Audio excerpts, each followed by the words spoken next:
پاکستان اور بنگلہ دیش کے درمیان دوسری ٹیسٹ سیریز کے لیے پاکستان کرکٹ ٹیم میں نئی تبدیلیوں کا اعلان کر دیا گیا ہے، جس میں پاکستان کرکٹ ٹیم میں کون سی نئی تبدیلی کی گئی ہے، اس ویڈیو میں آپ کو بتاؤں گا۔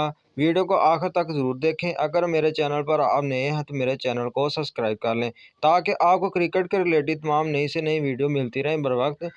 پی سی بی کے مطابق دوسرے ٹیسٹ سیریز کے لیے ابرار احمد اور کامران غلام کو قومی اسکواڈ میں جوائن کر لیا گیا تھا۔ دونوں کھلاڑیوں کو پہلے ٹیسٹ میچ میں شامل نہیں کیا گیا۔ دونوں کھلاڑیوں کو بنگلہ دیش کے خلاف میں کھیلے گئے اسکواڈ میں ریلیز کر دیا گیا تھا۔ شہنشاہ افریدی نے بھی ٹیسٹ اسکواڈ میں دوبارہ جوائن کر لیا۔ شہنشاہ افریدی بیٹے کی پیدائش کے بعد اسکواڈ کو چھوڑ کر فیملی میں وقت گزارنے کے لیے چلے گئے تھے۔ ساتھ فاسٹ بولر عامر جمال کو بھی راولپنڈی واپس بلا لیا گیا ہے۔ عامر جمال کو پہلے ٹیسٹ فٹنس مسائل کی وجہ سے ریلیز کر دیا گیا تھا۔ پی سی بی کا کہنا ہے کہ عامر جمال کو دوسرے ٹیسٹ میچ میں شامل کیا جائے گا۔ اگر آپ کو میرے چینل پر نئے ہیں تو میرے چینل کو سبسکرائب کر لیں تاکہ آپ کو تمام ایسی نئی سے نئی ویڈیو ملتی رہیں۔ چلتے ہیں، اللہ حافظ۔